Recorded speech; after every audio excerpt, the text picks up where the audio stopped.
I would save it for the examination of the Buckaroos match, but really it's a show long company wide theme. The Buckaroos are the poster boys because of their Killing the Business Incorporated, right? And they popularized this tomfoolery, but it applies to everything on this show. Killing the business is not a joke. It's been happening for the past 20 years. Because I don't care what company it is or what promotion it is. Think about this. When you have people surviving hand grenades and rocket launchers and poison gas and fucking ballistic missiles and stabbing and shooting and fucking anal protrusion with a goddamn metal poker. No, that's DDT. That's not here. All right, over and over again. And it's mostly meaningless people that are doing it that aren't over in the overall scheme of things, or in the case of the main event here, and in the case of a couple of the matches, people who actually got over at one point in time by doing none of this shit, doing this shit. Here's how it kills the business. And slowly, subliminally, it's like a growing cancer. 50 years ago, no, 44 years ago, no, 48 years ago. I'm trying to do the math right. 48 years ago, Bruno Sammartino and Stan Hansen drew 40,000 people to Shea Stadium off of actually a clothesline, a lariat. Because what happened was, in their match, Hansen went to fucking slam Bruno. Bruno went up for a regular slam. Hansen went up for the over-the-shoulder slam he'd been doing because he was greener than a pepper tree at that point. And Bruno landed on his head and broke his neck. And Bruno knew that he was fucked pretty instantly. They went to the finish. Hansen shot him off and gave him the lariat.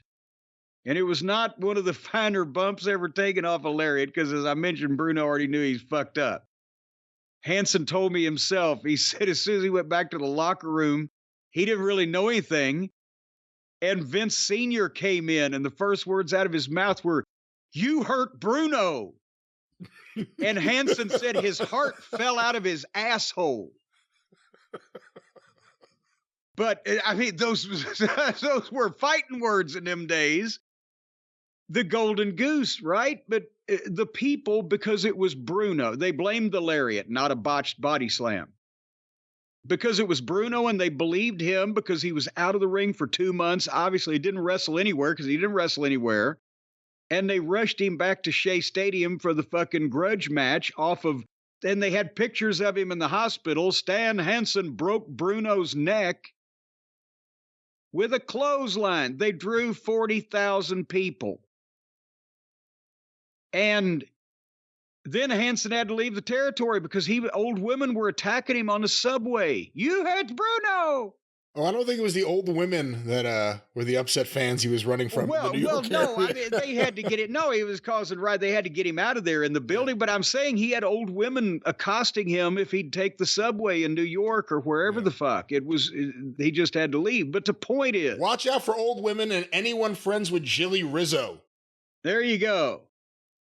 Because that you're alluding to something. There were some fucking threats made until Bruno had to put the word out, right? No, let's not take care of it that way. I'll do it myself with my Bruno punch. Yeah. Can you imagine the mob now being in modern day times being upset about a fucking wrestler getting hurt? We'll take care of him. No, stigma. See, that's what you definitely don't want to hear say, "You hurt Bruno." Yeah. Then you're in trouble. But anyway, the subliminal killing of the business. I know it's 50 years later, and I'm not suggesting that we can hospitalize somebody from a clothesline for 2 months or whatever the fuck. But the point remains that when you have main event, and it hurts the WWE too. Because any fan that sees an exhibition like what went on with AEW, and then watches the big boys. Yes, they see the big stars, and yes, they still get into it, but subliminally, when they do an angle, or when there's an angle done anywhere, or even in the same company in AEW, what are they going to do for an angle now? Goddamn Agent Orange? It doesn't register even when the main event people do it, even when the people you care about do it, even when the biggest stars in the business do it, because slowly you will eat away and erode away, which is why now the WWE is doing better than they have done in years by drawing a quarter of the viewership they had 20 years ago.